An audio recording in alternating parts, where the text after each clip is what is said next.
this word, Thrivability. It's more an answer to the machine story. We have a story that tells us, without even our awareness, that tells us that everything in the universe operates like a machine, right? That it's like a clockwork universe. This is the phrase. So it tells us especially that our organizations are machines that exist for profit and for productivity only, and that we are separate from organizations. We are human resources and human capital, an employee, this is something being employed. And so this is a machine concept, a machine story. And it tells us that there isn't life in the organization, that the organization itself is somehow not a living system, which is the perspective that I bring. So let me back up a little bit and share the journey of my career and how I came to be exploring this, and then maybe it'll be a little bit more meaningful. So I started, like Stefan, in the corporate world, in big multinational companies, internationally, in marketing and brand strategy. And it was fun and exciting, but it also was really disillusioning. It felt like the relationship that we had with customers was just superficial and manipulative. We were just trying to brainwash them, to convince them to buy our products. And one of the companies I worked for was Coca-Cola. And I don't drink Coca-Cola, I never have. And I think it's bad for you. So there was that problem, that I started to make myself sick out of sort of a crisis of conscience. And the culture internally within the organization was very competitive, and I didn't understand that. Why would we work in this way? And why does everyone else think that makes sense? To work in this way and to have this kind of relationship with customers. So I moved into employee engagement and organizational development and coaching, and that felt better to me and my health, but I also saw that the leaders I was working with had a very similar manipulative and superficial kind of attitude about engaging employees. It was really just transactional, a transactional relationship to get them to work harder for the same amount of money. There was nothing more to it than that. So the relationship that we have with customers, the relationship we have with employees, with each other, all of it seemed to be missing something really fundamental, really important. This was almost 20 years ago that I was noticing these patterns and questioning, why do we have a story that tells us this is the way to work, the way that business should work. And around the same time, the sustainability movement started to come into public consciousness, that we were damaging our biosphere and our means of survival. And I had just the instinct, the hunch that all of that was related, that our relationship with each other and our relationship with the earth was somehow related. And just the fact that we have this phrase to make the business case for sustainability, it tells you something, that we have to convince ourselves that we can make money in order to justify preserving life, right? Like that tells us we don't value life according to the story that we have. We don't even consider it a factor in our business dealings, right? It's a secondary effect if it's acknowledged at all. That we do things that are damaging to life, and it's okay as long as it's productive, as long as it's profitable. I saw a presentation by the spokesperson of a major hydroelectric company that I won't name, but it was she was describing projects that they're doing, and somebody asked about sustainability and their views and policies, and she said, let's be clear, sustainability is first about sustainability of the company. And we're not going to do anything We're not going to change a toilet. We're not going to change light bulbs unless it makes us money. Why does that make sense? Why does that make sense? But according to the story that we've all been raised with, that's the logical thing to do. There's viability, and then there's the business case for sustainability. So this was what was on my mind 20 years ago. All of these observations, and my sense was that the machine story wasn't exactly wrong, but it wasn't the whole story. That there's also life in us, and in us collectively. Somehow there's something alive here as well, and certainly in nature around us, right? And so I wanted to go find the rest of the story, or the next chapter at least, another part of the story.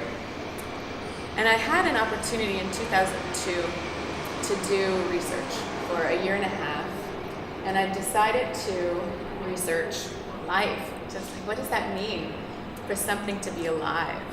And what does it take for something that's alive to thrive?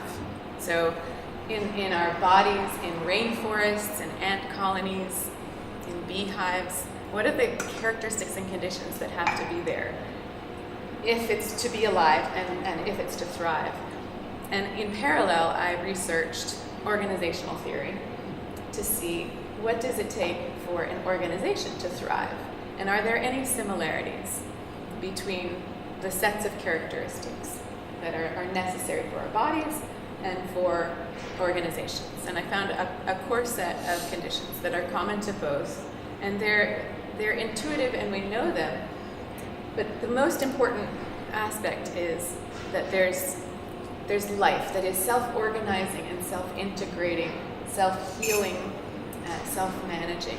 And I found a way to express that in an organizational context, to bring those patterns in to organizations and help them understand these are the fertile conditions that you have to cultivate if the organization is to thrive. And most important of all, it's recognizing the life and the aliveness that's there. And in acknowledging that, it changes our role from mechanics and engineers of the machine to gardeners and stewards, in which we are not able to control life, but we can create the conditions and invite it. It's like parenting. You don't own your children, you don't control them, you can manage them to some degree, but you have to be careful not to manage too much, because you'll kill the spirit, right? And limit their expression and their potential for growth. And the same is true in our organizations, that we can create the fertile conditions for each person to thrive and for the whole organization to thrive. And if we recognize that, we can set our intention on thriving, on creating the conditions for life to thrive at every level, for the individuals, for the organization as a living system, for customers, for community, and for biosphere. And when I talk about thrivability, the ability to thrive, I talk about the informed intention and practice of creating the conditions for life to thrive. If we're going to do this, we have to have some level of information. What does it mean to thrive? What does it take so that we can attend to that? It doesn't have to be my theories. You can explore what creates aliveness for me and for us, creativity and resilience and adaptability. So some level of a theory, of change or of cultivation. So informed intention. And this is maybe the most important part, because we don't set the intention to thrive. We set the intention for something much less than thriving. And so we're getting something much less than thriving in society and in our organizations, right? So at some point we need to raise the bar and acknowledge the preciousness of life and acknowledge our ability to be in service of life and enable it to thrive. Are you with me so far? That's good. Yeah? Anybody have a question? So what happens if the company is not willing to do that? Then what happens to the employees then? I mean, is there a possibility for the employees to still have that environment to strive anyway, or? It's much more challenging. Exactly. If there isn't support at a leadership level, but each of us does have the power. I just posted an article last night about self-stewardship and about recognizing the preciousness of your own aliveness and being in a stance of confidence first. And confidence is not pride or ego. It's this word confidence comes from a root that means with faith. So it's with faith that you're alive, therefore you have some gift to share. You're born with it, And if you have children, they show up with something, with some gifts and potential. So something that's alive has inherent potential. In our organizations, we see that there's something here, and I say here because often it feels like we can sense it, if we have conversation to explore what's the potential that we represent uniquely, the offering that we could make to whatever life needs. We can listen for what's needed. So confidence that there is something, there's potential there if there's life. There's curiosity. We can come with our confidence that we have a gift, and we can be curious about how it comes into expression. And to be alive is to be learning and to be responsive to context, right? In our machine story, it's perfect or it's a failure, and that's it, right? And that doesn't invite that kind of learning stance. But in life, it's all about fascination and curiosity, and that's a healthier attitude, a healthier approach to our work and to our organization. So you personally could bring those two attitudes to your work, no matter what the culture of the organization is. There's competency. You want to fine-tune and hone what you bring for yourself and your own expression and of that potential and gifts, but also in service. There's always reciprocity in life and in living systems, where there's the concept of Ubuntu in Africa. I am because we are. So recognizing that we have to be in relationship, in our shared learning. And the last part of my article talked about courage and finding people and places and practices that reinforce your courage, because it's difficult when you aren't supported in a nurturing environment. So maybe you have to look elsewhere so you can keep bringing it. You could also create pockets of goodness. And in a very bad company, yeah. I used to work for one of those. You can create pockets of goodness. Exactly. Create a little island of serenity. If you show up, no? I'm saying come closer. Come in circles. Yeah. No, you want to be able to see a little bit better. Yeah. Okay. So yeah, if you show up with that energy and that stance, you will attract other people who want to bring that attitude and that approach as well. One of the leaders I work with, who I write about in my book, when I asked him, how do you know a thrivable organization? He said, they're magnetic. It's just the energy is magnetic, and it attracts fantastic people who want to do good things. So I can share a story of one of my clients. It's a nice story. It's the 4 nature museums of Montreal: the Biodome, the Insectarium, the Planetarium, and the Botanical Gardens. They are all owned by the city of Montreal. And something like 8 years ago, they were all merged administratively by the city. And they were not interested in being merged, actually. They felt really special, each of them, and distinct. They have different scientific disciplines, different histories. In one case, it was a different location. The planetarium used to be downtown. But the mayor at the time felt that they were all nature museums. What's the difference? And in merging them administratively, we can fire some HR and finance people and save some money. And so then, to make it worse, eventually better, but the mayor appointed one director to oversee all this newly merged entity, and that new director came from the world of circus and dance. And so these scientists and educators, very serious, committed, passionate people, were horrified. How will he understand us? And his mandate was to create one brand that represented all of them together, that would be a more powerful statement in the world, kind of a flag that would put Montreal on the map. And just as I experienced marketing as superficial and manipulative, they were terrified that he was going to turn them into Cirque du Soleil and just something that wasn't grounded in science and education. So he actually is incredibly visionary and charismatic and wonderful.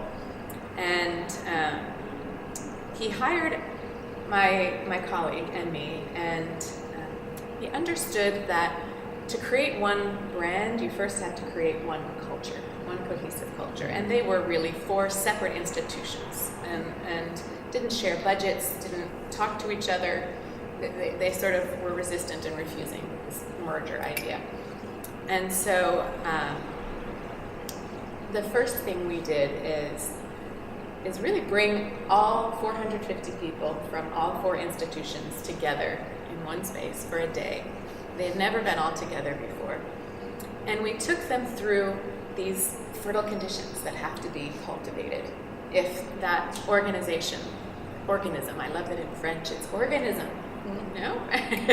if that organism is to thrive at every level. So we invited them to imagine together in creative, expressive ways, what's it going to look like when you are passionate and thriving and able to bring the best of your talents and interests? What's it going to look like when work flows, relationships and processes flow and work effectively and you're supported? What is it going to look like when you're able to engage visitors and the community and the world with passion and shared purpose? And in that we really asked them, what's the one conversation you all want to have with the world? Because a conversation is inherently something alive, a good conversation, right? Like there's something in the middle that we're both or we're all committed to, and nobody has the answer, but together we might learn and come up with some answers to it. That's something alive. So much more alive than superficially or manipulatively selling you something. That's transactional. But if we can be in a co-creative relationship with our customers, then it's transformative for everyone involved and for the world, right? Like that's what we want to be after. So what's the one conversation you all want to have with the world that unites you in shared purpose and wholeness? So we listened throughout this day, and then my colleague and I went away and we drafted a manifesto. This is a big part of the work I do. Creating a concise description, not just a mission, but what are those fertile conditions? How will you know that you're moving towards thriving at all of those levels? So we brought back a manifesto, a draft, and we said, is this what you said? Does it feel authentic and accurate? And they said, it's really good. Yeah, we like it. There's one problem though. You used the word life. And we don't talk about life, we talk about nature, because we're scientists. And nature is there, we can point to it and measure it. But life, it's kind of... Invisible. Invisible, exactly. We don't know what it is, and it might be spiritual.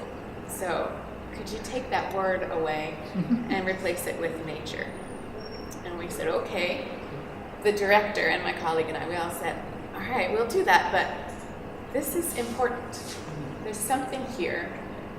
If you are biologists, most of you, and you are uncomfortable talking about life, then who can talk about life? And maybe there's a connection between our inability to talk about life and our decreasing ability to sustain life on the planet. And if that conversation you want to have is about changing the relationship people have with nature, which is out there, maybe it'll be even more powerful if it's about life, which is also in here. Whatever it is, we don't have to talk about what it is, where it comes from, but there is life, right? And it's the one universal aspect of existence that we can agree on and agree to our shared commitment to. So I think maybe this is the one conversation you need to have with the world. So they were kind of taken aback, like, I don't know if we can go there. But we went through a process of 6 months of what I call collective soul searching. Like, can we really go there? Can we do this? What are the implications? And in the end, you might have seen the name that they chose for themselves, Espace pour la vie. Right? Have you seen that? They kept their individual identities. So it's still the biodome and the insectarium, planetarium, and the botanical gardens, but together they form the space for life. So it was a huge shift, and it was immediately accepted. It was a really big success for them to come to the recognition, this is who we are. And this is a result of listening for what's needed and what's in the center. So we brought them all together again. That's my time, by the way. No? Okay. I'll keep going. 2 minutes. 2 minutes, okay. I'll get to the punchline of the story and then we'll take more questions. So we brought all the 450 people together again to launch the manifesto and this name of Espace pour la vie, and they'll tell you it's not a brand, it's a conversation, it's a movement. We're engaging the world in this exploration of what does it mean in your context to create a space for life. So we brought everybody together again, and brought the mayor and different dignitaries, different scientists to make a public commitment. This is our manifesto, and this is our commitment to ourselves and to the world. And my favorite moment and actually the whole project was when this one blue-collar worker stood up. And it's blue-collar, white-collar, and you feel it because it's a City of Montreal organization. And he stood up and said, in front of 500 people, I just want to say, this is our manifesto. These are our words. We said this. These are not, and he named this one bureaucrat who was really in the command and control machine story still and left very soon after. He was the one rare person who was resistant and wanted to keep his control. This is our story. It's not his story. And he named the guy. And so that means we have to do this.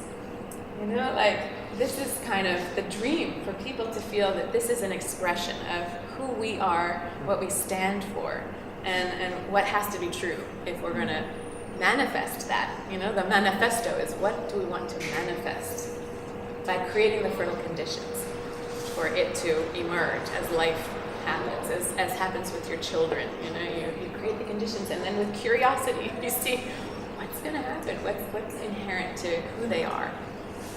So with that shift in how they saw themselves, they began to open budgets to each other. So now they have a joint budget project. They have shared exhibits and projects across all of the 4 museums. They changed the nature of the exhibits, so now they're much more profound in experience, engaging much more of who we are and our emotions than just hard science. So it's really going to here and not just the nature out there. And maybe the most impressive thing of all is that where they tried for 7 years to raise enough money to renovate the old planetarium, and they failed. They never could raise enough money for it. In 1 year, after launching this new identity and movement, they were able to raise $190 million and build a new LEED Platinum, spectacular planetarium. Now they're renovating the biodome, they redid the insectarium, and they have other projects. So this idea of something being magnetic, when you really align with what's needed, you listen at a deeper level, people respond.